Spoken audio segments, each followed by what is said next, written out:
Très bien, bienvenue dans cette deuxième session, donc la suite de notre atelier sur comment planifier son année 2025. Donc, nous avions commencé dans la première session, nous avons vu l'introduction, je ne vais pas revenir, donc nous avons parlé de l'introduction. Donc voilà, je vous disais que mon objectif était de vous aider à planifier, à structurer votre année. Amen. Et ensuite, nous avions parlé de trois, j'ai envie de dire, trois principes indispensables, trois principes, on va dire, très, très, très importants concernant la planification selon Dieu. Donc, j'avais dit que le premier principe, c'était que lorsqu'il n'y a pas d'homme ou de femme, Dieu ne fait pas pleuvoir. C'est-à-dire, Dieu n'ouvre pas les écluses des cieux. Donc, c'était le premier principe. Le deuxième principe, nous avions dit que lorsqu'il n'y a pas de vase, lorsqu'il n'y a pas ou plus de vase, Dieu cesse de faire couler l'huile. Amen. Et le troisième principe, nous avons vu, nous avions dit que c'était plus tu es rangé, plus Dieu peut opérer des miracles. Ça veut dire que lorsque ta vie n'est pas rangée, Dieu ne peut pas faire des miracles. Amen. Donc là, on est en train juste de faire le résumé. Ensuite, nous avions commencé les 12 raisons pour lesquelles tu dois planifier ton année. Amen. Parmi lesquelles nous avons parlé de le fait de... Donc la première raison, c'était clarifier. Donc lorsque tu planifies ton année, cela te permet de clarifier ta vision et tes objectifs. Cela te permet de maximiser ton temps et ton énergie et éviter le gaspillage du temps. Cela te permet d'augmenter ta productivité. Cela te permet de réduire le stress et l'incertitude. Parce que le stress et l'incertitude viennent du fait que tu n'as rien planifié et tu ne sais pas comment ça va se passer. Amen. Donc la raison 5, nous avons dit que la raison pour laquelle tu dois planifier ton année, parce que ça te permet de rester motivé et discipliné. Et aussi la raison pour laquelle tu dois planifier ton année, ça va te permettre de mieux gérer tes finances et tes ressources. La raison 7, nous avons dit, ça te permet de créer un équilibre entre ta vie professionnelle, ta vie personnelle, ta vie spirituelle. Lorsque tu as planifié, tu peux bien gérer et tu peux être un homme, une femme équilibré. Tu ne seras pas déséquilibré. Ensuite, on a dit, la raison 8, c'est que lorsque tu planifies ton année, cela te donne une direction claire de ta vie. Amen. J'ai donné l'exemple, par exemple, on est à Salé, à la maison d'abondance, que je veux partir. Ma vision ou encore mon objectif, c'est de partir à Rabat. C'est clair que je vais pas prendre un taxi blanc qui part en direction de Kenitra, par exemple, parce que j'ai une direction claire. Donc, je sais où je vais. Je vais pas prendre un autre chemin que le chemin sur lequel je veux partir. Amen. Ensuite, nous avions parlé de la raison pour laquelle tu dois planifier ton année, parce que cela te permet d'être un bon gestionnaire des ressources que Dieu te donne. Amen. Et nous sommes arrêtés sur la raison 10, euh, la raison pour laquelle nous devons planifier notre année, parce que ça te permet de préparer les saisons difficiles. Amen. C'est là où nous nous sommes arrêtés hier. C'est là où nous nous sommes arrêtés. Donc, nous allons maintenant commencer cette session ici. Donc, nous avons dit que préparer, donc la raison 10, c'est préparer les 12 raisons pour lesquelles tu dois planifier ton année, parce que ça te permet de préparer des saisons difficiles avec sagesse. Et l'exemple que j'avais donné, c'était l'exemple de Joseph avec Pharaon. Donc, Pharaon avait fait un rêve, un songe, où il voyait cette vache grasse et cette vache maigre. Amen. Et il a voulu comprendre. Et Dieu a révélé par Joseph en disant que cette vache grasse, c'est cette année d'abondance sur Égypte, sur l'Égypte, des récoltes en masse de grâce. Et cette vache maigre, c'est les 7 années de disette et de galère sur l'Égypte où il n'y aura pas de récolte, où il n'y aura pas vraiment l'abondance. Et Dieu a révélé par Joseph une théorie ou un théorème de l'économie, le fait de d'épargner un septième de toutes les ressources d'Égypte pour pallier lorsque l'Égypte va rentrer dans la phase de disette. Et cette règle ou encore cette révélation est devenue aujourd'hui une règle, un principe dans l'économie des nations. Donc les ministères de l'économie des nations utilisent ces principes-là. Les grandes sociétés utilisent ces principes-là. Donc nous avons vu que les raisons pour lesquelles tu dois planifier, ça te permet de pouvoir bien gérer tes saisons. Amen. Ok, donc nous continuons. La 11e raison pour laquelle tu dois, la onzième raison pour laquelle tu dois planifier ton année, c'est que cela t'évitera le stress et l'anxiété. Et l'anxiété. Donc, parfois, on est stressé sur certaines choses parce qu'on n'a pas planifié, parce qu'on ne sait pas comment on va faire. Ok, la 12e raison, je vais accélérer parce qu'on doit passer sur la pratique aujourd'hui. Donc, la 12e raison, c'est que lorsque tu planifies, cela te permet de t'aligner, donc d'aligner tes objectifs avec la volonté de Dieu. Amen. Et un bonus pour vous, 13e raison pour laquelle tu dois planifier ton année, c'est que ça va te permettre d'être un modèle de discipline et d'excellence. Nous devons être des modèles de discipline et d'excellence. Amen. Chaque année, ICC Rabat, avec le conseil, on planifie. On a des objectifs de l'année. Alors, je ne sais pas si je l'ai sous la main. On a des objectifs de l'année, on a des points, alors, on a des éléments que nous voulons voir par la grâce de Dieu manifester cette année. On ne commence pas l'année comme ça, on vient, on mâche du chewing-gum et on prie seulement. Non, on cherche le Seigneur. Le Seigneur donne la vision de l'année. Qu'est-ce qu'il veut faire avec nous pour cette année? Et sur la base de cette vision, on met en place une, un plan d'action, donc des objectifs. On met en place des objectifs, ce qu'on veut voir manifester, et on met en place des plans d'action. Des plans d'action, c'est comment on arrive à manifester cet objectif. Amen. Je vais vous partager mon écran parce que c'est important que vous puissiez comprendre. Dit, bon, le pasteur, il est en train de dire des choses. Est-ce que lui-même, il le fait? Donc, je vais vous donner juste l'exemple de l'Église pour que vous puissiez comprendre. Donc, si je le fais pour l'Église, ça veut dire que je le fais forcément pour ma propre vie. Là, nous avons les objectifs de l'Église ICC Rabat pour 2025. Il y a eu des objectifs pour 2024. Avant de faire des objectifs de 2025, les responsables qui sont là, ils vont vous dire qu'on a fait le bilan de 2024. Donc Dieu nous a donné la vision de l'année et on a travaillé sur les objectifs. Qu'est-ce qu'on veut réaliser avec Dieu cette année? On a des objectifs sur l'évangélisation. Qu'est-ce qu'on veut mettre en place? Comment on veut atteindre? Donc c'est l'objectif et les moyens d'action. Comment on réalise cela? Amen. C'est pas dans ma formation, mais je veux vous faire comprendre, vous faire montrer que ce que je vous dis, c'est ce qu'on fait. OK? Pour l'intégration, on veut que les nouveaux soient bien intégrés. Qu'est-ce qu'on met en place? Pour la croissance, qu'est-ce qu'on met en place?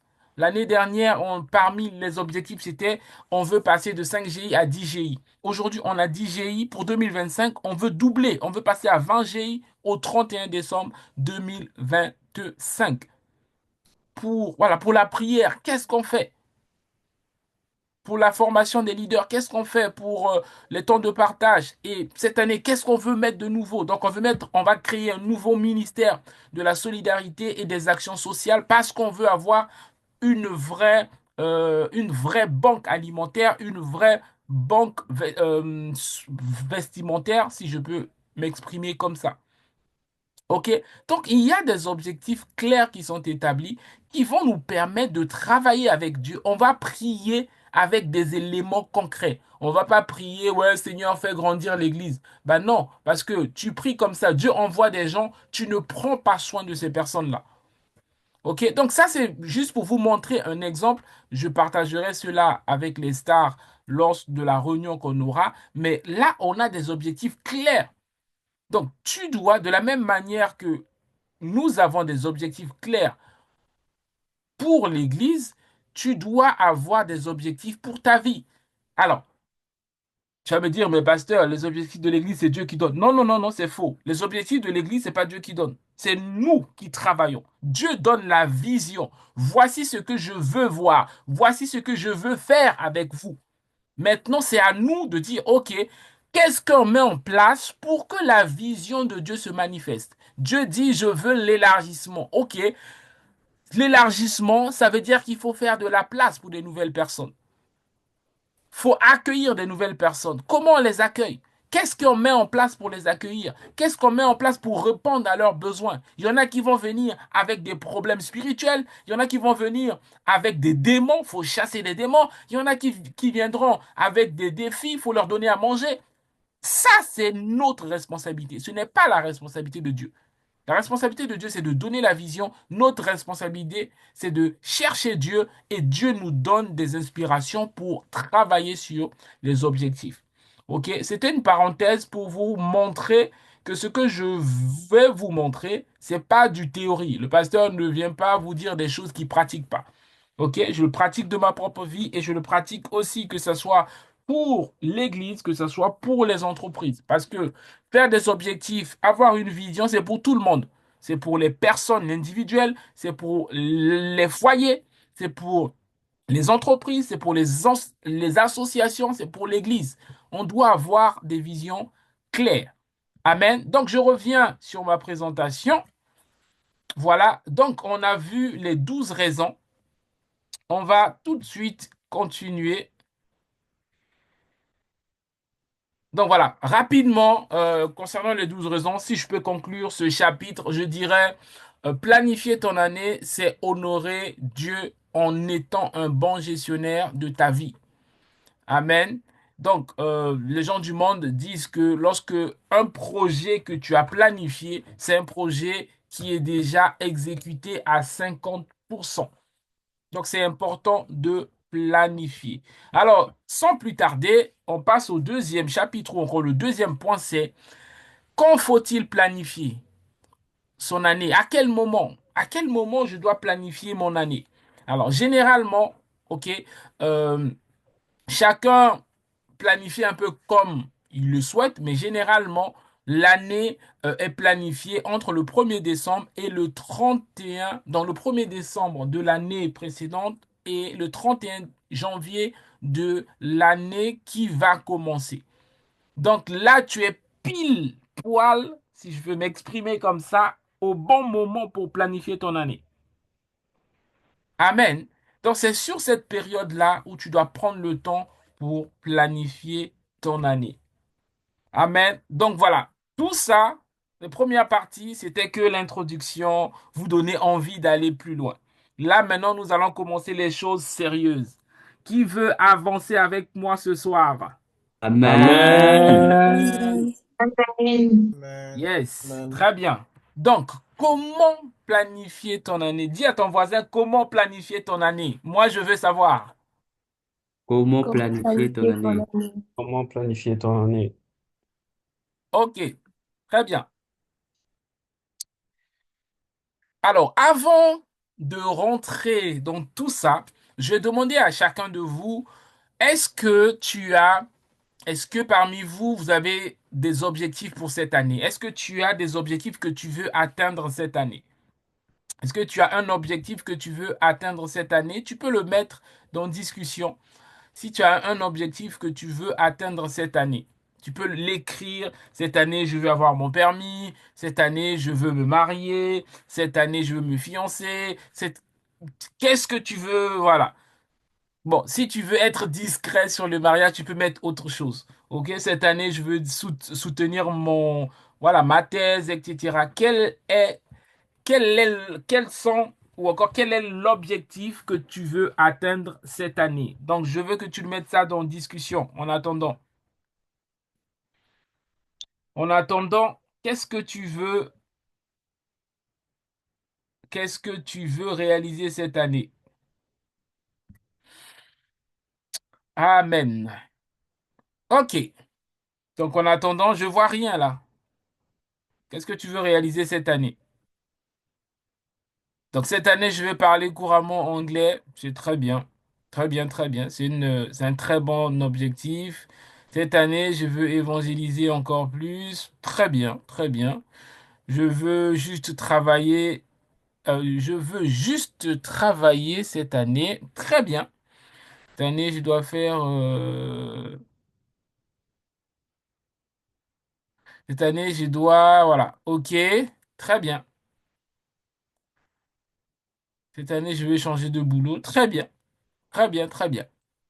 Très bien. Donc, je vois que la majorité d'entre vous, chacun a un objectif. Et c'est très, très, très important. Alors, si tu me dis, pasteur, cette année, je ne sais pas ce que je vais faire, bon, je vais te dire que tu n'es pas au bon endroit. Bon, on va pas se fâcher, ok? Bon, bref, si tu dis ça, je vais dire, tu es au bon endroit. Tu vas comprendre l'importance de planifier. Amen. Amen. Donc, c'est parti. Euh, Comment planifier son année? Il y a plusieurs étapes. L'étape numéro un, ou la première étape, c'est faire le bilan de l'année précédente.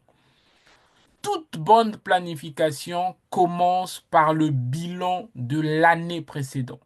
Tu dois absolument faire le bilan de l'année précédente. Tu ne peux pas planifier la nouvelle année sans faire le bilan de l'année précédente. Alors, tu vas me dire, mais pasteur, l'année précédente, je n'ai pas planifié. Justement, même si tu n'as pas planifié, tu peux faire le bilan. On va le voir tout à l'heure. Tu peux t'asseoir et voir, est-ce que dans mon travail, j'ai progressé? Est-ce que dans mes études, euh, j'ai peut-être validé l'année, mais est-ce que les notes, c'était les notes que je voulais avoir? Dans mon travail, j'ai peut-être atteint les objectifs, mais est-ce que je l'ai atteint, ces objectifs, avec galère ou pas? Et qu'est-ce qui a fait que je ne puisse pas atteindre, etc. Donc, tu peux quand même faire le bilan sans que tu aies planifié. Le bilan, c'est simplement un retour en arrière et évaluer ce que le Seigneur a fait avec toi, que ça soit positif ou pas positif, et surtout tirer les leçons. Beaucoup de gens ne tirent pas les leçons. Les leçons nous permettent de capitaliser et de ne pas retomber sur les mêmes erreurs quand ces erreurs vont se présenter. Donc, tout bonne, euh, toute bonne planification commence toujours par un bilan. OK? Donc, pourquoi faire le bilan? Deux points. Ça va te permettre d'identifier tes réussites et euh, identifier les leçons que tu as apprises. Amen. Et le bilan va te permettre de repérer les blocages, les points qui étaient bloquants pour toi et ce que tu dois améliorer. OK? Donc l'exercice, alors là j'ai mis un exemple. Comment on fait un bilan? Comment je fais le bilan de mon année, l'année dernière? Voici un exemple. Tu peux identifier 4 domaines ou même voir plus de domaines, mais mieux vaut toujours être précis. Par exemple, je vais faire un bilan sur ma carrière, donc le travail, ou mes études, ok? Sur ma santé, sur mes finances, sur ma vie spirituelle. Ok, donc je fais 3 colonnes, c'est ça, hein, colonne, oui. Euh, donc, colonne, mes réussites ou mes accomplissements de 2024, les défis rencontrés, les leçons tirées. Par exemple, ça c'est un exemple, ok? Vous pourriez faire pour vous-même. Par exemple, pour la carrière, les réussites, c'est qu'en 2024, j'ai eu une promotion. J'ai obtenu une promotion. Une promotion. C'est peut-être une promotion que je voulais ou une promotion qui n'était pas prévue. Ou une autre personne va dire, en 2024, je suis passé en classe supérieure. Donc, j'ai validé mon année académique, j'ai validé mon année scolaire. Amen. Donc, c'est un point de réussite. Les défis rencontrés. Une personne qui va dire, par exemple, le salarié va dire la gestion de stress. Vraiment, j'étais très, très stressé l'année qui vient de se passer.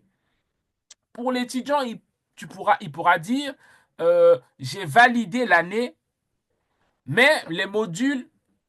Donc voilà, non, les défis que j'ai rencontrés, c'est que les modules non validés et j'ai passé au rattrapage. Donc ça a été un défi. Tu as validé l'année, mais tu as passé tes modules, tu l'as validé par des rattrapages. Quelles sont les leçons à tirer? Donc, tu dois mettre, ici la personne met mieux déléguer. Par exemple, si cette personne-là est en position d'autorité sur son travail et tout ça, il a eu beaucoup de stress, quelles sont les leçons à tirer? Il se rend compte que, pour l'année qui va venir, je dois mieux déléguer mon travail à ceux qui sont sous moi.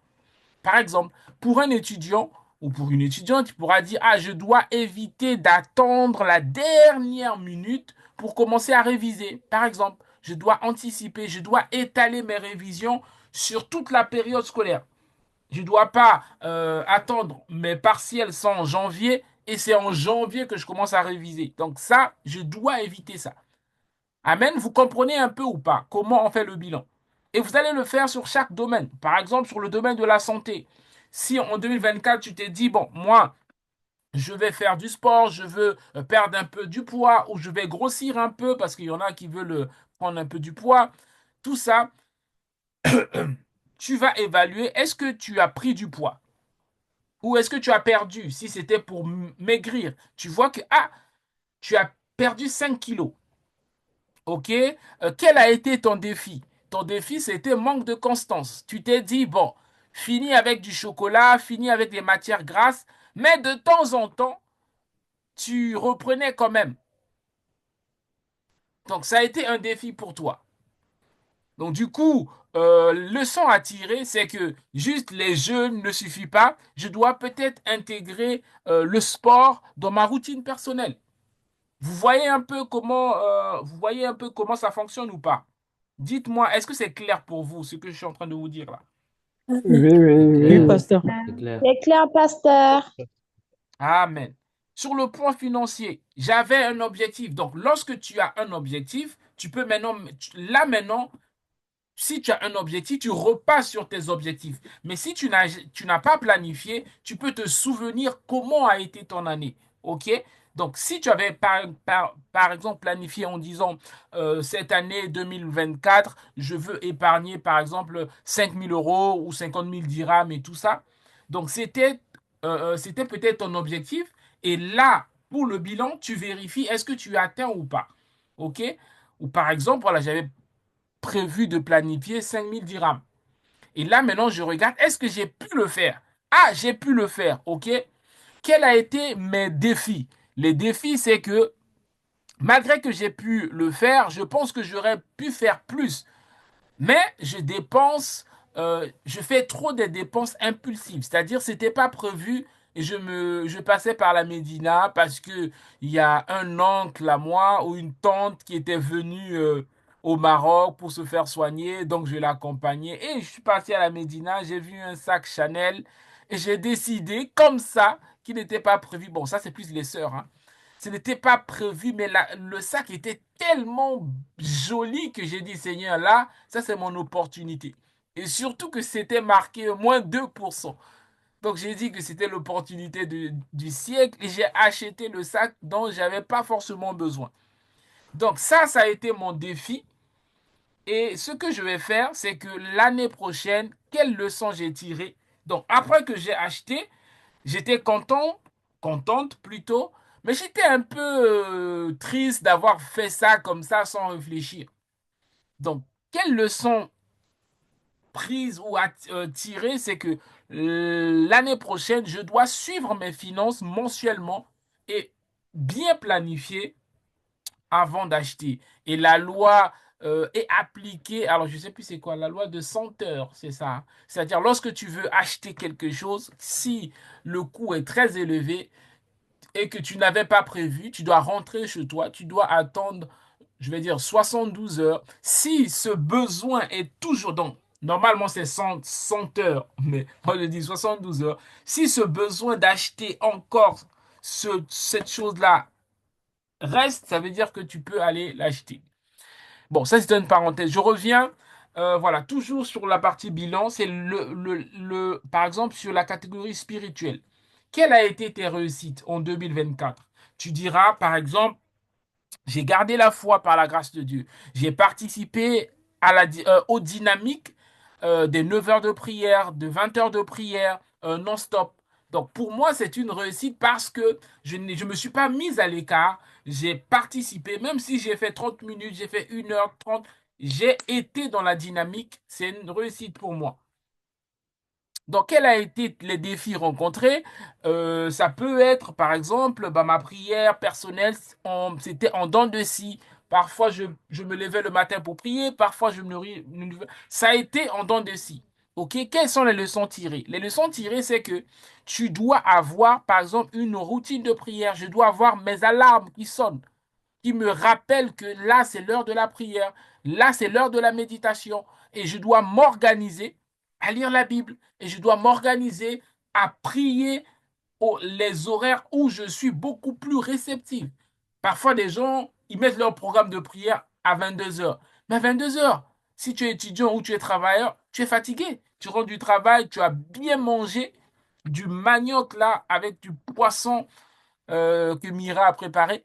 Donc tu es bien rempli là et tu es fatigué. Et donc ton alarme sonne à 22, à 21h55.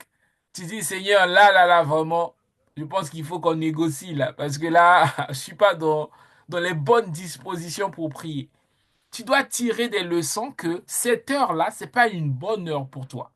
La bonne heure pour toi, c'est peut-être entre 4 heures et 5 heures, entre 5 heures et 6 heures, entre 6 heures et 7 heures. Vous voyez? Donc, tu dois tirer des leçons et t'ajuster. Il y en a qui disent, moi, je prie seulement à 0 heure. Ok, soit. Mais à 0 heure, c'est là où tu ronfles le plus. Change d'heure. Dieu t'écoute tout le temps. Donc, qu'est-ce que je veux dire? Tu dois faire le bilan et voir, et tu dois être honnête avec toi-même. Ne viens pas faire un truc et dire, oh, j'ai pas eu de défi, tout a été bien. Franchement, mon année, pasteur, c'était la meilleure année de toute ma vie. Mon gars, tu es en train de te mentir à toi-même. Et donc, lorsque tu te mens à toi-même, Dieu ne peut rien faire pour toi. Et il y a beaucoup de chrétiens comme ça qui se mentent à eux-mêmes. Ils disent, non, moi, tout va bien, c'est les autres qui sont mauvais. Moi, tout va bien, c'est les autres, c'est toujours les autres. Lorsque tu ne reconnais pas un problème, tu ne peux pas résoudre ce problème-là. La première étape de la résolution d'un problème, c'est de la reconnaître comme étant problème. Donc, pour faire cet exercice, tu dois vraiment être honnête avec toi-même. Il faut avoir une honnêteté qui dépasse, je ne vais pas dire qui transcende, mais qui te permet d'avancer. Tous ceux qui sont malhonnêtes n'avancent pas. Tous ceux qui sont honnêtes, ils savent reconnaître que ça, je ne sais pas, je dois apprendre. Moi, quand je vois quelqu'un faire quelque chose que je veux faire, que je ne sais pas, je vais apprendre. Je lui pose des questions. Comment tu as fait? Comment tu as fait ci? Comment tu as fait ci? Ah, tu t'es formé, tu as fait où? Quoi? Comment? Je prends tout parce que je veux aussi moi apprendre.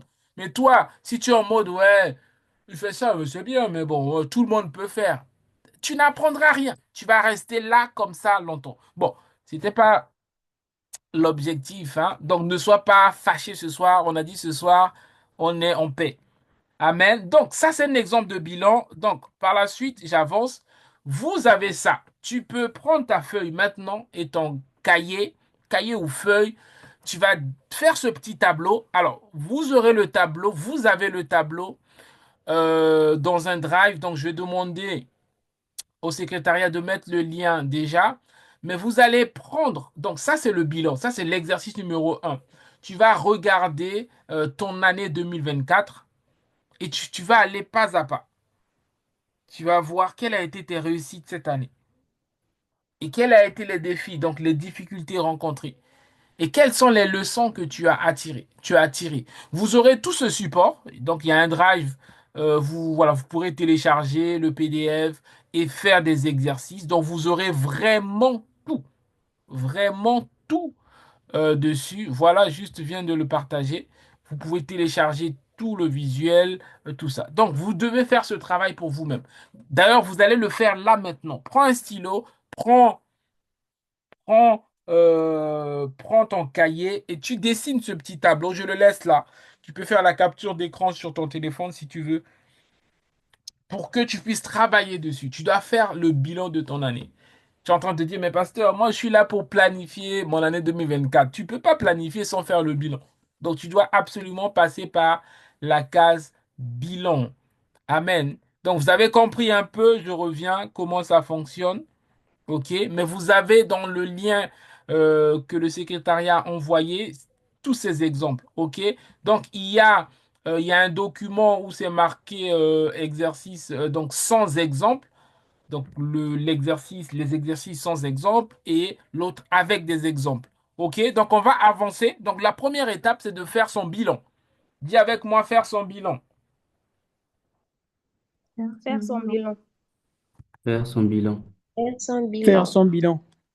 Amen. Donc, c'est la première étape pour la planification. La deuxième étape de la planification, c'est maintenant définir ou encore écrire une vision claire pour l'année. Écrire une vision claire. Une vision bien définie sert de boussole tout au long de l'année. Une vision bien définie sert de boussole. Donc la première étape, c'est faire le bilan. Donc là, on parle de la planification de son année. On ne peut pas planifier son année sans faire le bilan. L'étape numéro 1 ou l'étape numéro un, c'est faire un bilan. Amen. Donc vous avez l'exemple ici. Vous devez faire votre bilan. Vous devez marquer certains points et vous devez marquer les défis que vous avez rencontrés, les leçons que vous avez tirées. La deuxième étape, c'est d'écrire votre vision clairement. Qu'est-ce que tu veux réaliser? Qu'est-ce que tu veux voir cette année? Amen. Tu dois te visualiser. OK. Imagine-toi, alors que je te parle, imagine-toi, projette-toi, prends quelques instants, projette-toi. C'est comme si tu étais au 31 décembre 2025. Imagine-toi, donc là, hein, un peu comme l'année dernière, hein, le 31, on était toujours tous en train de se préparer. Je voyais certains revenir du salon et tout ça. Certains étaient en train de courir de partout parce qu'ils avaient oublié des trucs et tout ça. On était tout ça. Imagine-toi que tu es au 31 décembre 2025.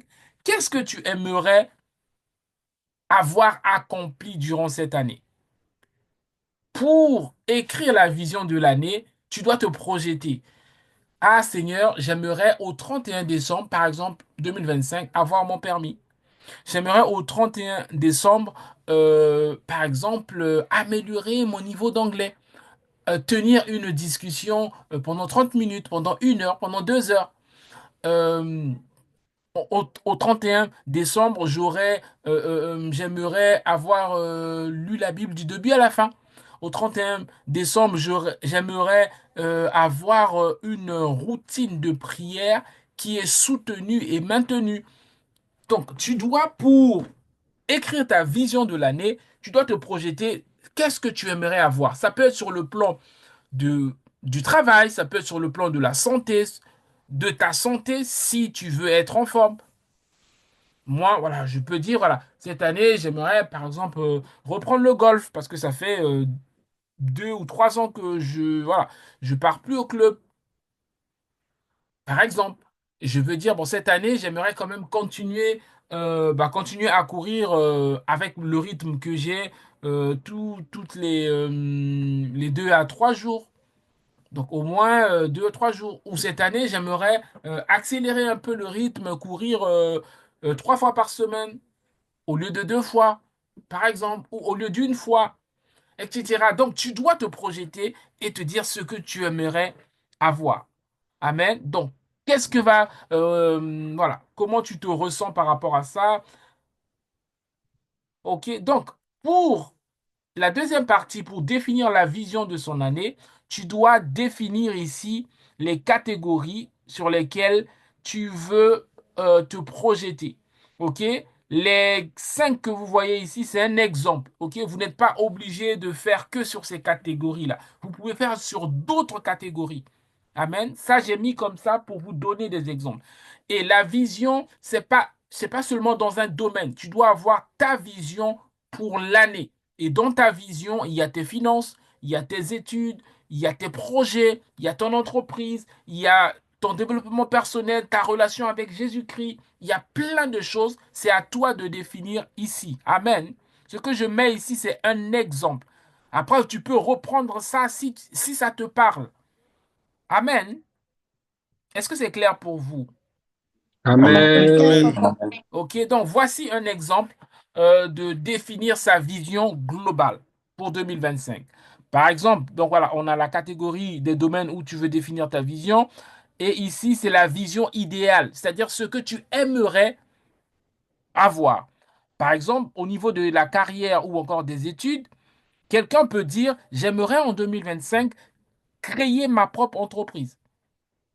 Quelqu'un pourra dire, j'aimerais soutenir ma thèse ou mon doctorat. Quelqu'un peut dire, j'aimerais passer en classe supérieure ou valider mon année sans passer au rattrapage, par exemple. C'est un exemple. OK? Sur le plan de la santé, quelqu'un peut dire, j'aimerais faire du sport 3 fois par semaine, ou j'aimerais maigrir, ou j'aimerais prendre du poids, peu importe ce que tu veux. J'aimerais prendre soin de mon corps. Je me suis rendu compte que j'ai pas beaucoup de temps voilà, pour prendre soin de mon corps. J'aimerais prendre soin de mon corps, par exemple. OK? Sur le point du développement personnel, tu peux te dire, cette année, c'est un exemple, mais chacun va dire ce qu'il veut. J'aimerais lire 12 livres en 12 mois. J'aimerais réussir mon permis, par exemple.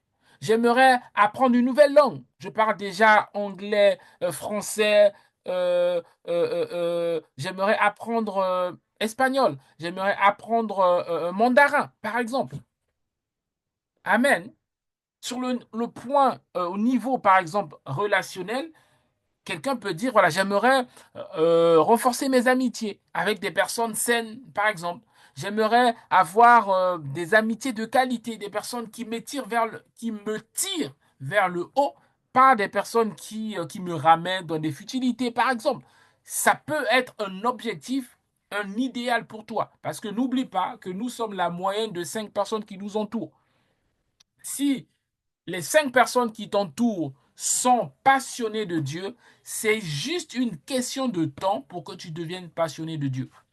Si les 5 personnes qui t'entourent sont des ivrognes, c'est juste une question de temps pour que tu deviennes toi aussi ivrogne. Si les 5 personnes qui t'entourent sont millionnaires et toi tu ne l'es pas encore, c'est juste une question de temps avant que tu ne le deviennes. Pourquoi? Parce qu'il y a un principe.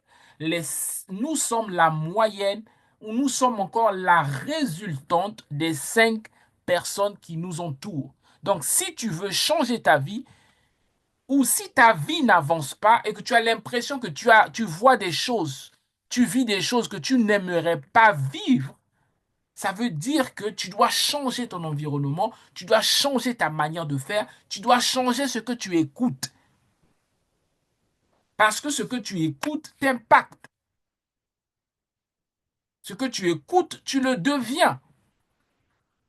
Donc, écouter de tels enseignements va faire de toi quelqu'un qui n'est pas comme les autres. Il y en a qui sont là à ton école, au travail, qui sont là, qui n'ont pas d'objectif. C'est-à-dire, si quelqu'un dit, bon, ce week-end, moi, je pars à Marrakech, tu viens avec moi. Ah, je veux me détendre, on y va. Mais on ne se déplace pas comme ça. Est-ce que ça fait partie de ton plan? Est-ce que tu l'as planifié? Je ne dis pas de ne pas prendre des vacances. Est-ce que ça a été planifié? Même les vacances se planifient. Donc, voilà, au niveau relation, tu dois, voilà, je continue, fuir des personnes toxiques. Ça peut être un objectif. OK? Donc, je continue. Ma relation avec Christ, ma vie spirituelle, grandir dans mon intimité avec Christ, plus d'heures de prière, plus de temps de jeûne, plus de méditation. Donc, ça, c'est un exemple comment on planifie sa vision de l'année. Amen. Donc, je vous ai mis un exemple vide comme ça, et j'ai mis ici 3 points de suspension parce que chacun de vous devra rajouter. Tu peux le faire sur Word, tu peux le redessiner si tu veux, ou tu peux prendre les supports qu'on a envoyés là. Mais tu dois, là maintenant, tu commences à définir ta vision pour l'année. Tu dois écrire qu'est-ce que tu veux pour 2025. Comme ça, tu vas avoir sur quoi prier. Tu ne veux pas juste prier, Seigneur, bénis-moi, mais Dieu va te dire, mais je vais te bénir où? Dans quel domaine? Dans quelle catégorie? Qu'est-ce que tu veux réellement? Ah, Seigneur, tout, hein? Non, tout, tout, je ne sais pas, moi. Lorsque tu dis tout, tout et rien, parce qu'il n'y a pas de précision. Amen. Donc, ça, c'est le deuxième objectif que tu dois faire. Non, deuxième exercice, pardon, que tu dois faire. Est-ce que ça donne du sens à quelqu'un? Est-ce que c'est clair ce que vous êtes en train de voir? Amen. Très Amen. clair. Très clair, Très très clair. clair. Amen. Amen. Amen. Donc, la deuxième étape, nous sommes toujours dans la planification de notre année. La deuxième étape, c'est maintenant écrire ce qu'on veut. Donc, pour ceux qui ont leur titre de séjour, à vous tous, je vous impose de mettre dans votre objectif, ici, là, du développement personnel, là, cette année, je réussis mon permis. Et ça, je vais contrôler. Quand je viendrai en décembre, allez, je vais appeler Ralph, présent, où est ton permis? C'est important, mon gars. Tu vas te marier, la sœur va dire non, moi je prends pas les taxis, chérie. Moi, c'est la voiture ou rien. Tu vas pas l'en vouloir, hein. Tu vas pas dire non, mais tu es matérialiste. Non, non, non, pas matérialiste. Je suis princesse du Dieu vivant. Donc Amen. débrouille-toi, trouve une voiture, viens me chercher. C'est pour votre bien, les gars, hein. Surtout les frères, là. Les sœurs aussi, hein. Tu dois, hein, avoir ton permis. Comme ça, quand le bro va arriver, tu lui dis, bro, est-ce que tu as ton permis? Non, pas encore. Amen. Bon, va déjà faire ton permis et puis tu reviendras plus tard quand il sera à jour. Amen. Bon, ne vous fâchez pas contre moi, hein. Moi, je suis qu'un messager. Amen. Donc, la deuxième étape, c'est de pouvoir définir, écrire sa vision. Voilà. Donc, je vous ai donné des exemples. Vous avez tout dans le template. Amen. Est-ce qu'il y a des questions jusque-là? Est-ce qu'il y a des questions jusque-là? Est-ce qu'il y a des questions? Est-ce que c'est clair? Est-ce qu'il y a des questions jusque-là?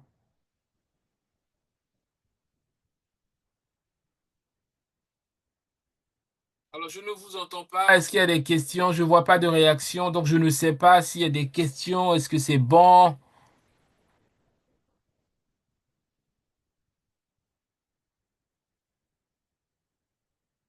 Est-ce que vous êtes toujours là avec moi? Parce que je n'ai pas de réponse là. Nous sommes là, Et papa. nous C'est sommes très là. clair, C'est papa. clair, C'est c'est très clair, clair. c'est clair.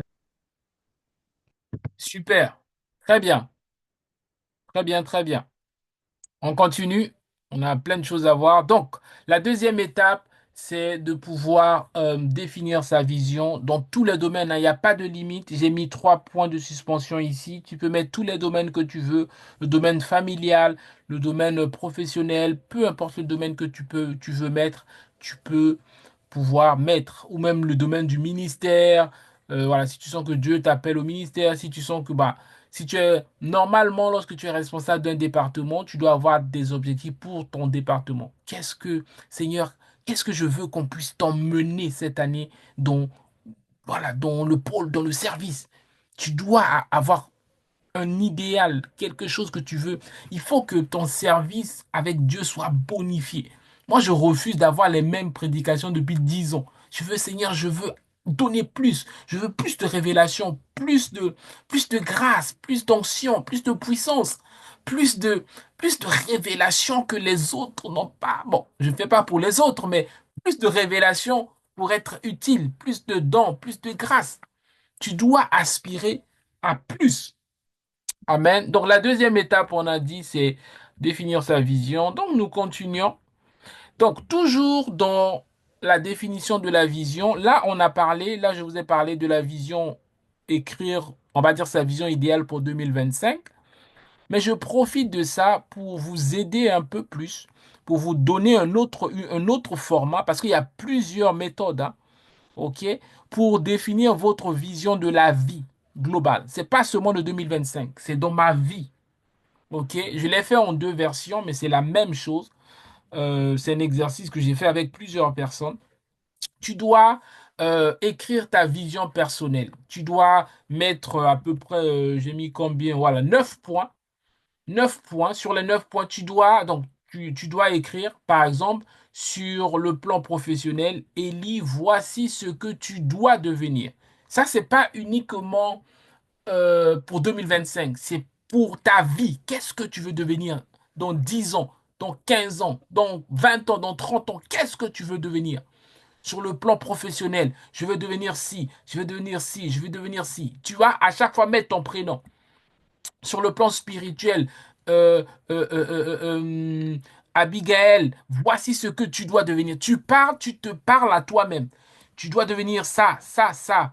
Sur le plan marital, bon, je vais citer qui là, sinon les autres vont dire, mais pasteur, toi, tu nous cites jamais. Bon, je ne veux pas des jaloux ici. Ici, il n'y a pas de jalousie. Dis-moi Amen, voyons. Amen, Amen. amen, Amen, amen, amen, Sur le amen. Amen. plan marital, Aude doit dire, Amen. voici, donc tu mets Aude, voici ce que tu dois devenir. Hein.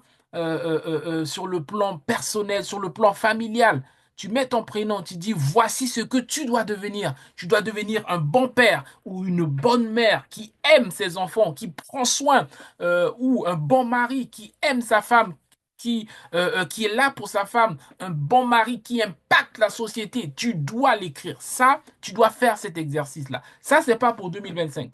OK? Là, c'est au-delà de 2025. Ça, c'est écrire ta vision de la vie. Qu'est-ce que tu veux devenir? On ne devient pas par hasard. J'étais pas encore assistant pasteur, j'étais pas encore pasteur, j'étais même pas ministre. J'ai écrit, Élie, tu dois devenir un bon pasteur. Un pasteur qui prend soin des brebis. Un pasteur qui aime ses brebis. Un pasteur qui prie pour ses brebis. Un pasteur qui cherche Dieu pour nourrir son troupeau. Un pasteur qui protège. Un pasteur qui est à l'écoute. Un pasteur qui comprend les défis de ses brebis. J'ai écrit tout ça. J'étais pas encore pasteur.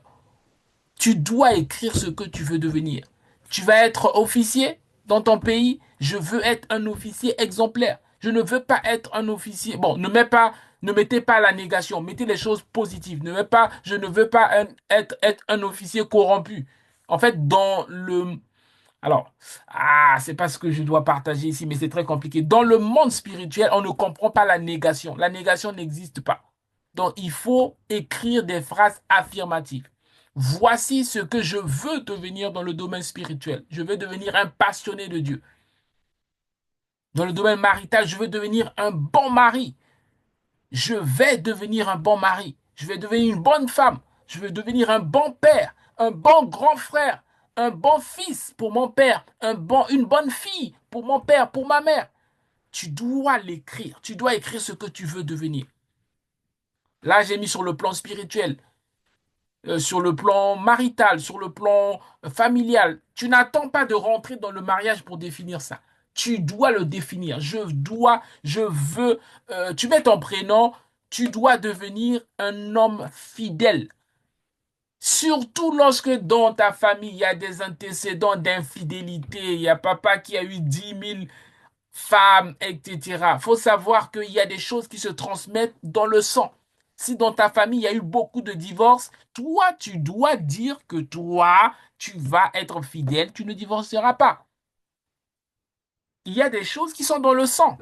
Tu dois observer ta famille et tu dois refuser tes choses. Moi, j'ai dit, moi là, bon, ma famille n'est pas dans la pauvreté, mais c'est le juste milieu. J'ai dit, donc, Seigneur, moi, Élie, toi, tu dois devenir riche. Bon, ton voisin a pris ça. Les autres, ils ne veulent pas prendre. Amen. Amen. Tu dois te dire ce que tu dois devenir. Voilà pourquoi je ne serai pas pauvre. Parce que j'ai dit au Seigneur, je serai riche. Donc, il va Yes. s'arranger pour que je sois riche. Donc, ça, là, on est en train de voir comment écrire la vision de sa vie. Ce n'est pas, il y a une différence avec la vision de l'année. OK? Donc, voilà, tu vas mettre sur le plan professionnel, sur le plan spirituel, sur le plan ministériel aussi, si tu sens que Dieu t'appelle au ministère. OK? On est dans une génération où certains ministres sont corrompus. Tu dois écrire, moi, je serai un ministre intègre. Moi, je serai un ministre craignant Dieu, marchant dans la sainteté, juste, loyal. Voilà.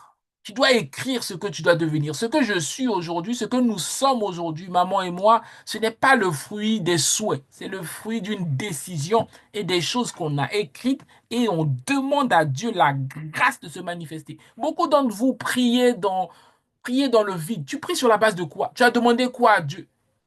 Et comment tu sauras que Dieu t'a exaucé ou pas? Il y a des choses que je vis, je sais que c'est Dieu qui m'a exaucé. Parce que naturellement, c'est impossible. Naturellement, j'ai pas grandi avec mes parents, je l'ai déjà partagé ici. Donc, lorsque tu n'as pas grandi avec tes parents, tu as naturellement un manque, tu as naturellement de carence. Donc, tu ne connais pas le modèle parental et naturellement, tu es prédisposé à ne pas être un bon père parce qu'on ne donne que ce que l'on a reçu. Si tu as reçu l'amour, tu peux donner l'amour. Si tu n'as pas reçu l'amour, tu ne peux pas donner l'amour. Mais comment se fait-il qu'aujourd'hui, je suis capable, par la grâce de Dieu, de donner l'amour à mes enfants?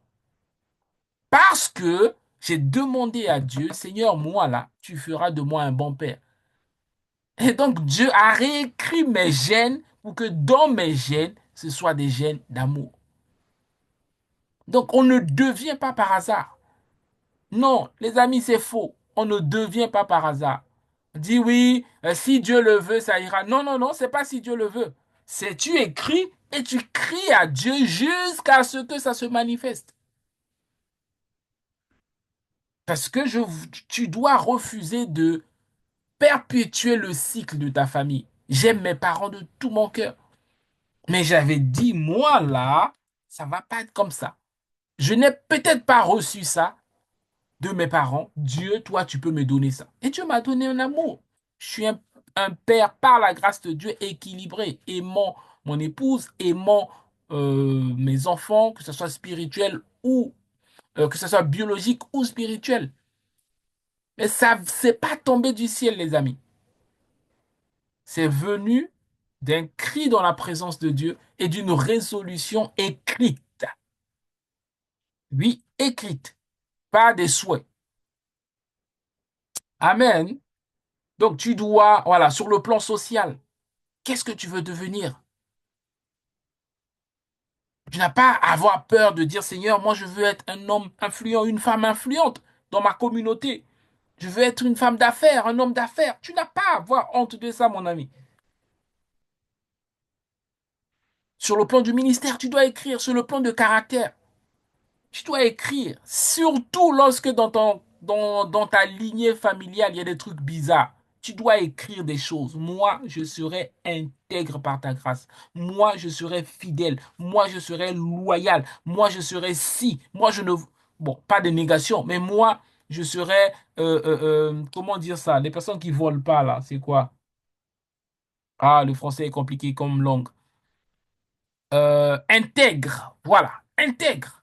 Tu dois écrire sur le plan émotionnel. Moi, je vais être, je sais pas moi, généreux. Je vais être amour. Je vais être patient. Je vais être stable émotionnellement. Tu dois écrire ce que tu veux devenir. C'est pas du hasard, les amis. Ça tombe pas du ciel. Il faut prendre le temps de travailler dessus.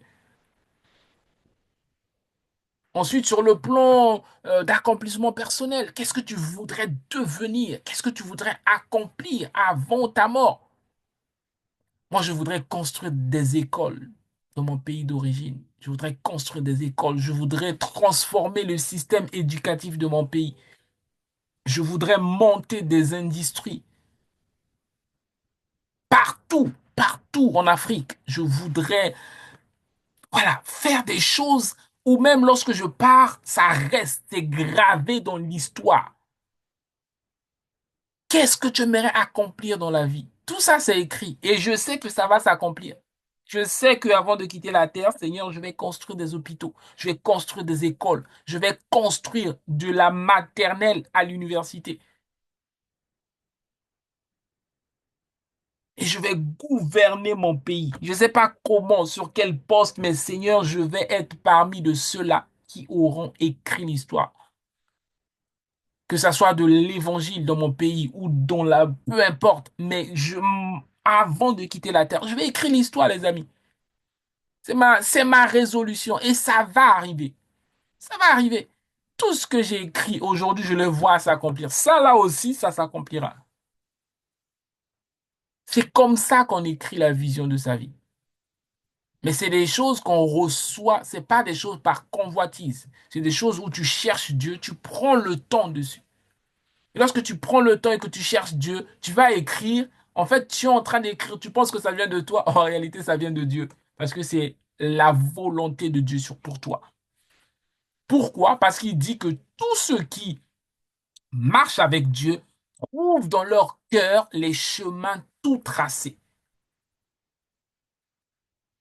Je répète, tous ceux qui marchent avec Dieu trouvent dans leur cœur des chemins tout tracés. Tu dois écrire la vision de ta vie.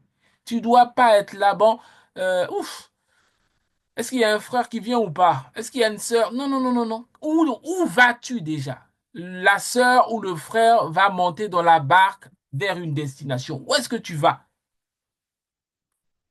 OK? Donc, vous devez faire ce travail pour votre vie. Sur chaque plan, tu dois dire ce que tu veux devenir. Vous allez voir que ça va t'éclaircir les choses. Amen. Donc, c'est le même exercice, mais que j'ai présenté autrement. Là-bas, c'était un peu, on va dire, avec des fonds. Là, j'ai mis sans fond. Mais voilà, vous avez le support. Vous pouvez l'imprimer, travailler dessus. Je vous encourage, vous devez travailler dessus. Lorsque vous allez travailler dessus, ça va conditionner, donc vous allez l'imprimer, ça va conditionner votre subconscient. Et ton esprit, ta tête sera conditionnée. Ma tête est conditionnée pour aimer les gens. Même si tu me fais mal, c'est pas grave. Mon subconscient est conditionné pour être intègre. Mon subconscient est conditionné pour faire la volonté de Dieu, même dans la douleur. Parce que j'ai résolu. Et mon tout en moi, il sait qu'on doit faire ça. On n'a pas le choix. Et mon subconscient sait que je dois réussir. On n'a pas le choix. Il va se débrouiller pour qu'on réussisse. Mon subconscient sait que on doit laisser un impact sur la terre. Il se débrouille pour qu'il y ait une trace de nous sur la terre. C'est pas de l'ambition personnelle. Je n'ai aucune ambition. Ma seule ambition, c'est d'accomplir tout ce que Dieu veut que j'accomplisse. D'écrire tous les livres que Dieu a enfouis en moi, de les sortir, de sortir tous les dons, les talents que Dieu a mis en moi pour servir ma génération. C'est ça mon ambition personnelle. Dieu ne cherche pas l'argent, ne cherche pas la gloire. Oui, j'ai besoin d'argent. Oui, j'ai besoin de la gloire. Ça fait du bien, hein, ça fait plaisir d'avoir l'argent. Ça fait plaisir d'avoir la gloire. Mais ce n'est pas ma priorité. Ma priorité, c'est de sortir tout ce que Dieu a mis en moi et de déposer sur la terre et de quitter la terre vide. Lorsque tu sors tout ce que Dieu a mis en toi, automatiquement tu deviens riche parce que les gens payent tes inventions, payent tes livres, payent tout ce que tu fais. Donc l'argent, on ne le cherche pas. On cherche à servir les gens. Lorsque tu sers les gens te payent de l'argent. C'est simple. Jésus a dit, si tu veux être le plus grand, celui qui veut être le plus grand parmi vous, qu'il soit le serviteur de tous. Amen. Aude, tu as dit que tu as une question. Oui, tu peux ouvrir ton micro et poser ta question. Les autres, si vous avez des questions aussi, n'hésitez pas. On prend ta question, chère Aude, Kimberly. Bonsoir à Kimberly. tous. Bonsoir. Alors, ma question est la suivante. Est-il possible de planifier efficacement son année si l'on n'est pas encore atteint d'une stabilité dans certains aspects de notre vie? Très bonne question. La planification n'est pas, en fait, la planification n'est pas, on ne planifie pas parce que l'on a. On planifie parce qu'on veut avoir. Alors, je redis, on ne planifie pas parce qu'on l'on a, on planifie parce qu'on veut avoir. Je comprends un peu ce que tu dis. Par exemple, si je dois planifier le permis et que je n'ai pas d'argent, je te dirais que, en fait, les ressources viennent naturellement lorsqu'il y a une vision claire. OK? Tu peux planifier sans être encore stable. C'est-à-dire, tu peux écrire tes souhaits et prier que Dieu fasse que les ressources viennent. Je ne sais pas si tu me comprends. Est-ce que tu me comprends, Oui, Aude? je comprends, pasteur. En fait, on peut planifier. Quand j'avais écrit, par exemple, je veux être un pasteur intègre, un pasteur loyal, fidèle, j'étais même pas pasteur. J'étais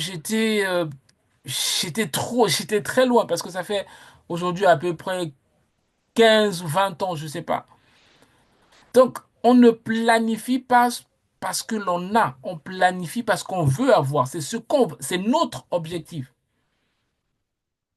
Alors, je ne sais pas si tu as des éléments précis, mais en fait, moi, mon point, c'est que, en tout cas, à 90%, tu peux planifier sans avoir. Parce que la planification, c'est pour atteindre quelque chose. C'est les souhaits que tu veux avoir. Amen. J'espère que c'est clair pour toi. Après, si tu as un exemple concret et que tu veux partager ici, voilà, que c'est pas très personnel, tu peux dire l'exemple et puis voilà. Mais sinon, on peut, j'ai envie de Bon, dire, on peut Oui, c'est pas vas-y. personnel, c'est une question en général, en fait. D'accord, très bien. Voilà. En tout cas, on peut planifier beaucoup de choses. On peut Ok, planifier d'accord. beaucoup de choses. Très bien. Donc, on va essayer d'avancer. Donc, voilà, ça, j'ai fait vraiment un détour de la planification, on va dire ici, de la vision, ta vision de l'année 2025 et la planification de ta vie. OK? Donc, voilà, ta vision de ta vie. Donc, j'ai profité pour introduire un peu ça et on va continuer. Donc, la troisième étape, après avoir écrit la vision, on va dire, de son année, il faut maintenant définir les objectifs. Vous devez définir des objectifs. Vous devez définir les objectifs. Les objectifs, ce sont chaque point qui permettra à la vision de se manifester. Chaque point, donc les objectifs, ce sont des points qui permettra à la vision de se manifester. Par exemple, la vision de cette année, c'est l'élargissement. OK? Élargissement et déploiement. Qu'est-ce qu'on fait? On veut s'élargir, on veut toucher beaucoup plus de personnes. Qu'est-ce qu'on fait? On va mettre en place des actions d'évangélisation. Donc la vision, c'est l'élargissement. Les objectifs, c'est aller gagner plus de personnes. Donc ce sont des actions qui rentrent dans la vision.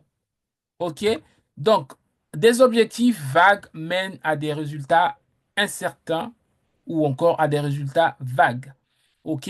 Par exemple, transformer un objectif vague à un objectif SMART. Je vous dirai c'est quoi SMART. Donc, par exemple, un exemple ici.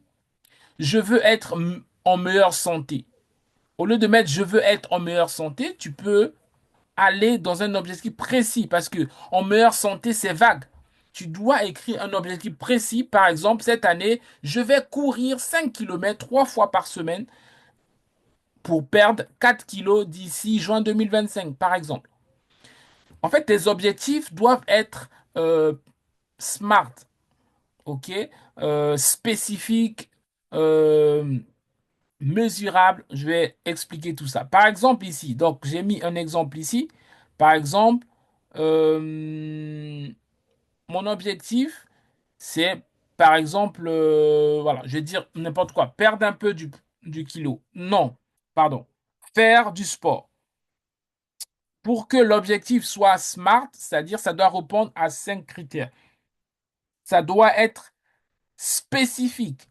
Donc, je veux faire du sport. Je veux faire quoi? Je vais courir. Donc là, je suis spécifique parce qu'il y a plusieurs sports. Il y a le boxe, il y a le foot, etc. Donc, il faut que ça soit spécifique. Je vais courir 5 kilomètres. Il faut que ça soit mesurable, quantifiable. Tu dois être capable de quantifier 3 fois par semaine. Donc, il faut que ça soit atteignable. Il ne faut pas que ça soit des objectifs que tu vas jamais atteindre. Tu dois être capable de voir la progression, que je progresse. Il faut que ça soit réalisable, réaliste. OK? Il faut que ça soit temporel, c'est-à-dire tu dois définir un temps. Tu ne vas pas avoir mon objectif, c'est ça, et je ne sais pas quand est-ce que ça va arriver. Donc, lorsque vous avez votre vision, l'étape qui suit, c'est fixer des objectifs sous cette vision. Et vos objectifs doivent être SMART. Donc, c'est quoi SMART? En fait, écrire ces objectifs principaux pour 2025 en mode SMART. SMART, c'est simplement l'acrostiche, c'est comme ça qu'on dit, hein, qui veut dire spécifique, mesurable, atteignable, réaliste et temporel. Il faut que ton objectif puisse répondre à ces critères. Par exemple, l'un des objectifs qu'on avait l'année dernière, c'était ouvrir de nouveaux GI. C'est assez vague. OK? Qu'est-ce qui le rend spécifique? C'est doubler le nombre de GI. On avait déjà les GI, donc on doit être précis. On veut cette année ou l'année dernière doubler le nombre de GI. Mesurable, c'est-à-dire il faut qu'on soit quantifiable. On avait 5 GI, on veut passer de 5 à 10 GI. Mon objectif est mesurable. À la fin de l'année, je pourrais voir, OK, je peux compter, est-ce qu'on a atteint l'objectif ou pas? Atteignable, c'est oui, car nous avons les ressources nécessaires. Par exemple, euh, comment tu vois si la chose est atteignable ou pas? Par exemple, si j'avais dit, on veut ouvrir 100 GI, par exemple, en 2024, alors que je n'ai pas 100 pilotes potentiels, ce n'est pas atteignable. Ce n'est pas atteignable parce que je n'ai pas de potentiel, je n'ai pas de ressources potentielles. Je n'ai pas de personnes que je vais établir comme pilote. Donc dire oui, mon objectif c'est d'ouvrir 100 GI cette année, ce n'est pas smart parce que ce n'est pas atteignable, parce que je n'ai pas la ressource nécessaire pour accomplir cet objectif. OK? Donc, il faut que ton objectif, parce qu'en fait, voilà, parfois, il y a des gens qui, quand on dit aux gens que ton objectif soit ambitieux, des gens, voilà, vont dans des délires, quoi. Ouais, je veux en 6 mois inventer l'avion qui vole sans carburant jusqu'avec de l'air bizarre. Non, mais c'est pas atteignable.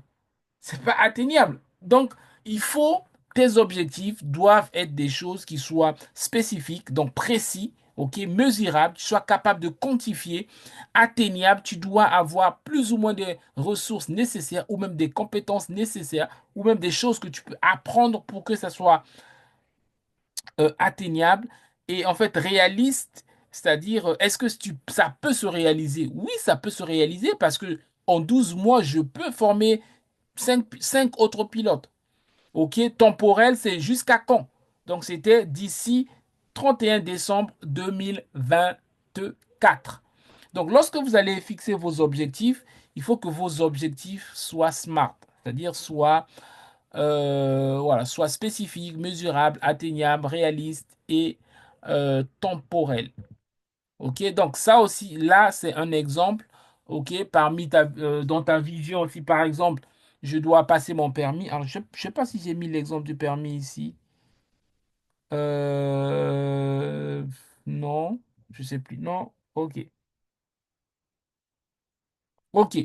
Non, je ne l'ai pas mis. Oh là là, je l'avais pourtant. Pas mis l'exemple du permis ici. Non, je ne l'ai pas mis. Oh là là, dommage. Non, je ne l'ai pas mis. C'est pas grave. Ok. En fait, par exemple, si tu as un de tes objectifs de passer le permis, donc tu mettras ici permis, et donc voilà, passer le permis, mesurable, c'est par exemple, voilà, dans les 12 prochains mois. Non. Qu'est-ce que j'avais mis là dans mon exercice? Ah, là, là. Purée. Bon, c'est pas grave, on va avancer. Et si vous avez des questions, n'hésitez pas. Donc, vous devez faire l'exercice, vraiment mettre à chaque élément. Donc, voici, il y a un exemple ici. Vous pourriez le faire. Ensuite, la cinquième étape ou la troisième étape, c'est que vous devez transformer vos objectifs en actions concrètes. OK? Par exemple, je vais donner un exemple. Mon objectif, un de mes objectifs, par exemple, là, c'est d'écrire un nouveau livre en 2025. OK? Je dois maintenant subdiviser, décomposer mon objectif en sous-objectifs. Par exemple, de janvier à mars, je vais planifier, je vais faire des recherches.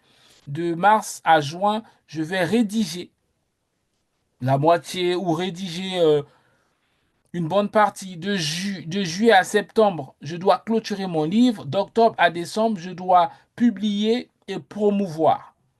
Donc, je dois planifier comme ça, décomposer mes objectifs. Et comme ça me permet d'avoir un suivi. On est en janvier. OK. Ah, tu t'es dit que tu allais écrire, tu allais commencer ton nouveau livre. Est-ce que tu as écrit? Est-ce que tu as commencé? Donc ça, c'est l'étape où tu transformes maintenant tes objectifs en actions concrètes. OK? Donc tu peux mettre comme ça plusieurs choses. OK? Je vais accélérer comme ça, on va finir et prendre toutes vos questions. Après avoir subdivisé ces objectifs et planifié, du coup, tu dois maintenant gérer les priorités. Tu peux avoir 10 objectifs, mais ils n'ont pas tous les mêmes priorités. Amen. Pour gérer les priorités, il y a un outil puissant qu'on appelle la matrice de Eisenhower. Donc, Eisenhower, c'est un ancien président américain. C'est je crois, un général aussi dans l'armée. C'est un homme de guerre. Il a fait beaucoup de guerres. Et donc, il a mis en place une technique de gestion de priorité. Amen. Donc, je vais vous montrer et puis je vais revenir dessus. Dans tout ce que tu vas faire comme objectif, il y a des choses qui sont importantes et urgentes. Il y a des choses qui sont importantes et non urgentes. Il y a des choses qui sont non importantes, mais urgentes. Il y a des choses qui sont non importantes et non urgentes. Donc, je reviens ici. Par exemple, tu as plusieurs objectifs. Imagine, tu te lèves demain matin. Tu as un rendez-vous avec le médecin, ton dentiste, par exemple. Donc, tu as quatre tâches. Tu as un rendez-vous avec ton dentiste. Tu veux apprendre une langue. Pardon, tu veux lire tes mails sur ton téléphone et tu avais vu une série là que tu voulais bien regarder. Donc là, on est samedi matin. Donc voici les quatre tâches ou les quatre objectifs que tu as. Ce que tu dois faire, c'est de savoir quel objectif fait quoi. Fait quoi? Non. Quel objectif est prioritaire par rapport à quoi? Aller voir le médecin est urgent parce que tu as mal à la dent, tu n'as pas bien dormi la nuit, et important. Donc, aller voir le médecin est urgent et important. Apprendre une langue, une nouvelle langue, ça fait partie de tes objectifs de 2025. C'est important, mais ce n'est pas urgent. Là, tu es samedi matin, c'est pas ce jour-là que tu vas tout apprendre. Donc, c'est important, mais non urgent. Répondre à tes mails, c'est urgent, mais pas important parce que tu peux répondre plus tard.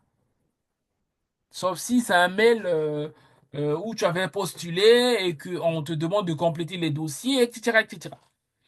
Regarder Netflix, c'est ni urgent ni important. Donc, parmi vos objectifs, vous devez savoir quels sont les objectifs qui sont prioritaires, quels sont les objectifs qui sont urgents, qui sont importants. Il y en a qui sont urgents, importants. Donc, pour pouvoir gérer ça, alors vous allez me dire, pasteur, ça fait beaucoup d'informations. Oui, je sais, ça fait beaucoup d'informations, les amis. Mais vous aurez des supports, vous aurez l'enregistrement audio, parce que vous devez grandir. Cette année, tu dois t'élargir. Ça fait peut-être un peu mal à la tête, c'est pas grave.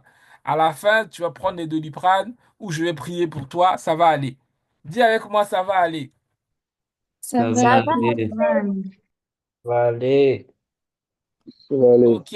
Donc, là, voilà, l'étape, c'est de prioriser. Parce qu'on fait plusieurs choses. Tout ce que nous avons, tout ce que nous gérons n'ont pas les mêmes priorités. Tout ce que je gère n'ont pas les mêmes priorités. Donc, c'est en fonction des priorités que je peux refuser des invitations ou accepter des invitations. OK? Donc, là, j'ai présenté la même chose, mais différemment. Donc, vous faites un cadran ici important, urgent, non urgent. Donc, aller chez le médecin, c'est important et c'est urgent. Donc, c'est quelque chose que tu dois faire tout de suite. Apprendre une langue, c'est important, mais non urgent. Tu peux le planifier dans l'année parce que ça fait partie de tes objectifs de 2025 et on n'est que en janvier, quoi. Donc, ça va pas fuir, quoi. Donc, tu dois le planifier.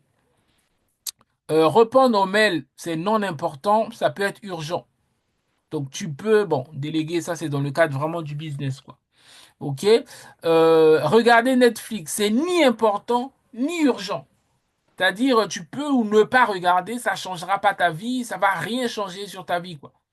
Donc, tu dois être capable dans ta vie de savoir quelles sont les choses qui sont importantes pour toi, qui sont urgentes, ok? Donc, parmi tes objectifs, tu dois pouvoir définir ça.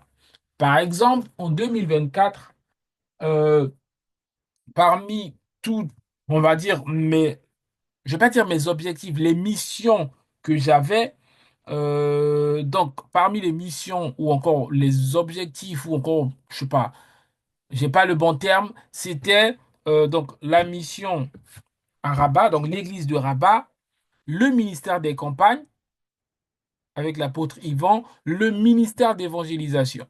Donc, c'était mes éléments prioritaires de mon ministère. Donc, 2024, c'était mes éléments prioritaires. Si tu m'invites et que ça tombe pendant la période où j'ai programmé être à Rabat, je ne viendrai pas parce que ce n'est pas prioritaire ni urgent pour moi, ton invitation. Si tu m'invites là où je dois partir en campagne, je ne viendrai pas parce que les campagnes, la mission, c'est important et urgent pour moi. OK? Donc, vous devez savoir dans la vie qu'est-ce qui est urgent et important pour vous.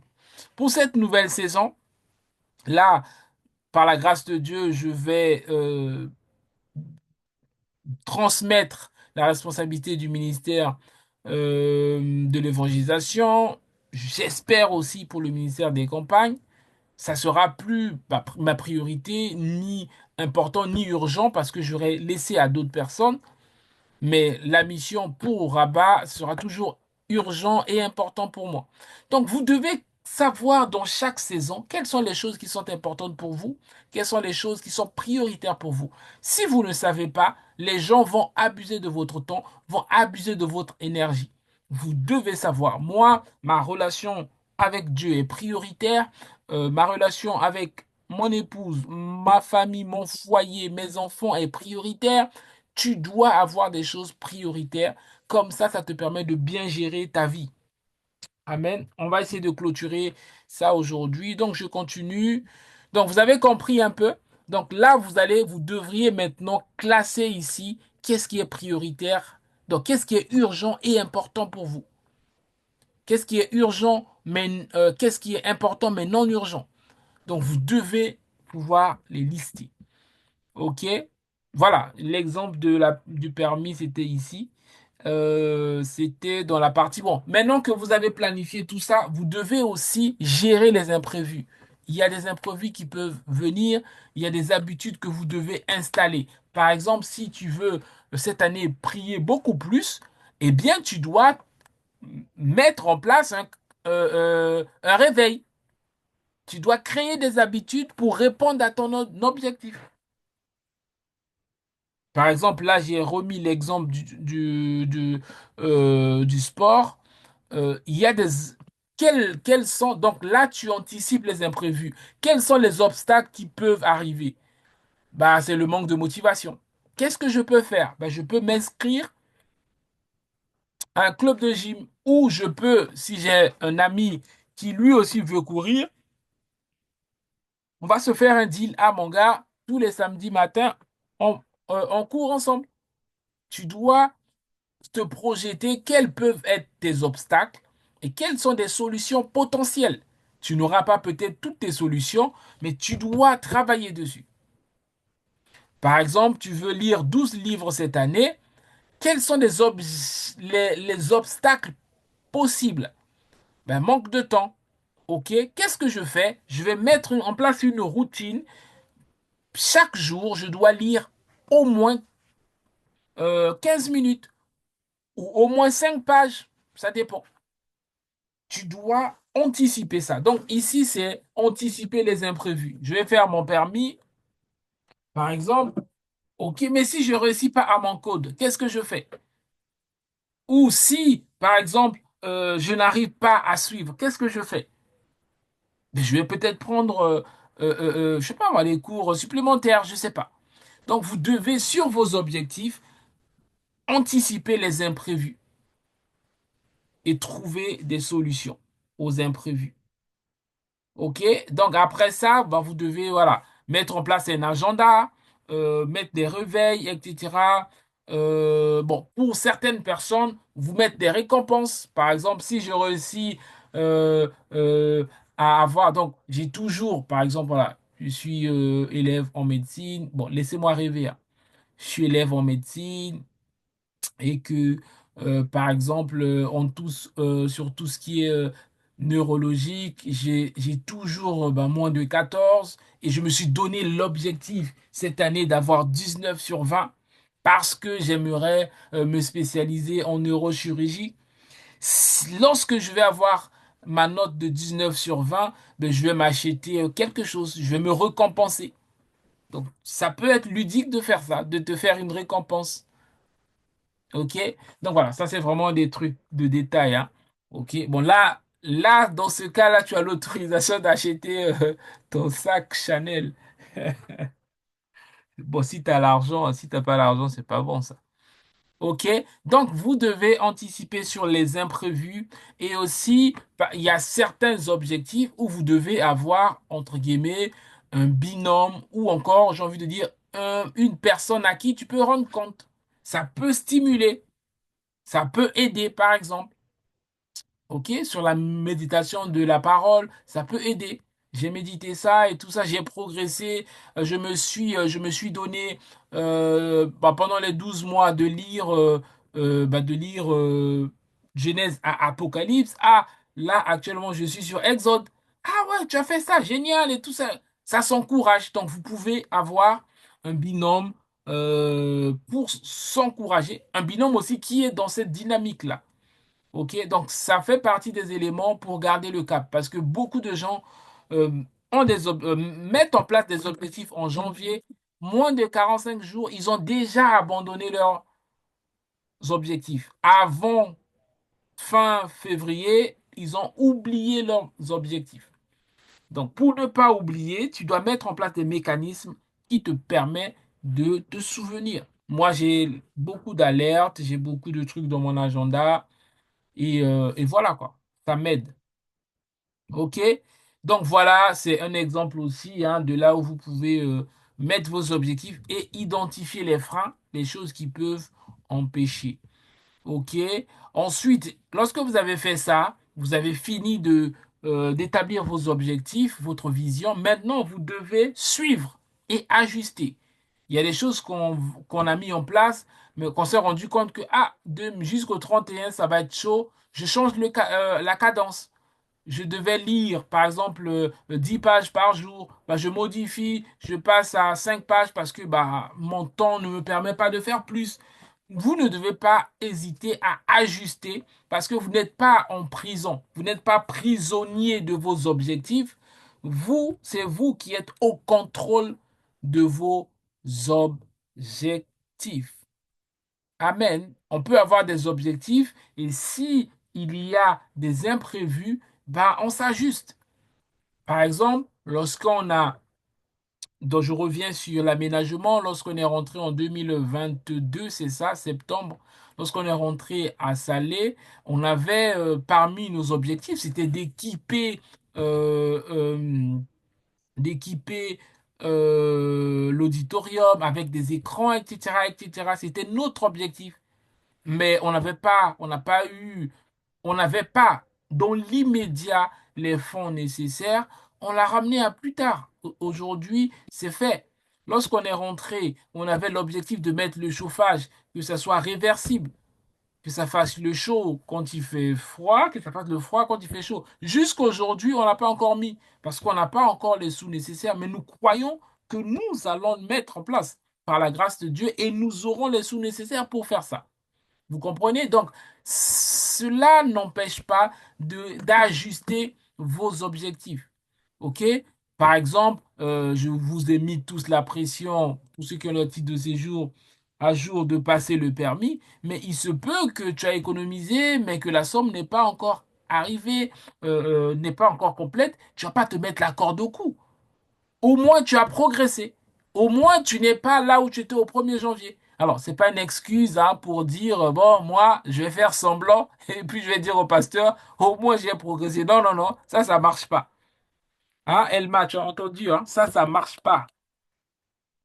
OK? Mais le but de se donner les objectifs, ça nous permet de progresser. Même si tu n'as pas réalisé, tu n'es plus là où tu étais avant. Et c'est ça qui est beau, c'est ça qui est important. Il y a un mouvement. Amen. Donc, vous allez fixer vos objectifs. Vous devez maintenant mettre en place un tableau de suivi.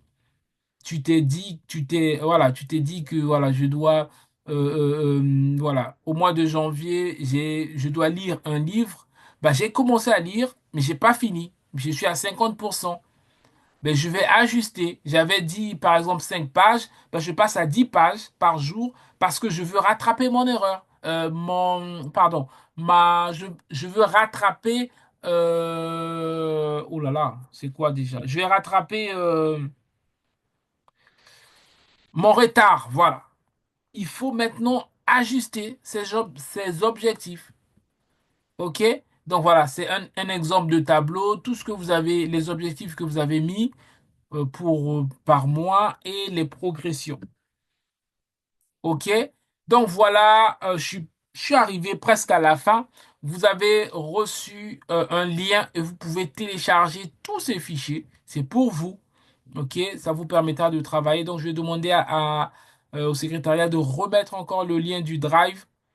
Donc, vous pouvez pouvoir télécharger tout ça. Donc, il y a des exemples avec des exemples et sans exemples. Vous pouvez l'imprimer, écrire, travailler sur vous. Je vous encourage à le faire. Si vous faites, ça va changer votre vie. Les choses n'arrivent pas par hasard. Des choses arrivent parce que on les a planifiées. OK? En conclusion, je vous dirais simplement, voici le résumé. Pour planifier son année, l'étape numéro un, c'est de faire un bilan de ton année précédente. L'étape numéro 2, c'est de définir clairement tes objectifs. L'étape numéro 3, non, l'étape numéro 2, pardon, définir clairement sa vision. L'étape numéro 3, définir clairement ses objectifs et que ces objectifs soient smart, que ces objectifs ne soient pas des objectifs euh, inatteignables. L'étape numéro 4, c'est de transformer ces objectifs en action. Qu'est-ce qu'on met en place concrètement pour que cela arrive? L'étape numéro 5, c'est de gérer les imprévus, c'est de se dire, OK, si jamais je rencontre tel cas, qu'est-ce que je fais? L'étape numéro 6, c'est le suivi. Alors, il y a l'étape numéro 7, c'est de porter tout ça en prière, d'arroser tout ça en prière. Il n'y a rien qui peut se faire sans la prière. Beaucoup d'entre nous prions, mais on ne planifie rien et on pense que ça va venir. Non. Si tu ne planifies pas, tu pries, c'est comme si tu n'as pas semé sur la terre une plante, une graine, mais tu pries pour qu'un manguier puisse pousser. Ce que tu auras, tu sais c'est quoi? Ça va être que des herbes. Parce que les herbes ne nécessitent pas forcément une graine de ta part. Donc, si tu veux avoir cette année-là, 2025, une année d'élargissement, tu dois semer des choses que tu veux récolter. Tu dois planifier ce que tu veux atteindre et venir arroser par la prière. La prière, c'est arroser. La planification, c'est de planter. Donc, si tu ne plantes rien, même si tu pries, tu n'auras rien. Tu auras simplement ce que Dieu veut te donner par miséricorde ou encore par pitié. Et ça, il faut comprendre. Beaucoup de chrétiens se trompent en eux-mêmes. Moi, je ne fais rien, je ne planifie rien, je n'entreprends rien, je ne sème pas, je ne suis pas généreux. Seigneur, bénis-moi financièrement. On ne se moque pas de Dieu, les amis. On ne se moque pas. Dieu va te dire, ma fille, mon fils, je t'aime.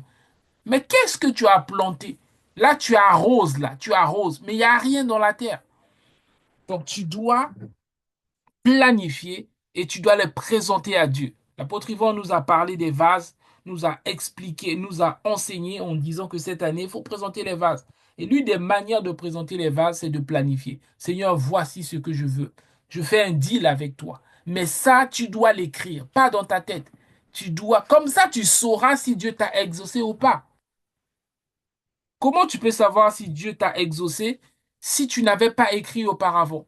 Si tu n'avais pas dit cette année je vais faire ci. Si tu n'as pas écrit auparavant, tu ne sauras pas.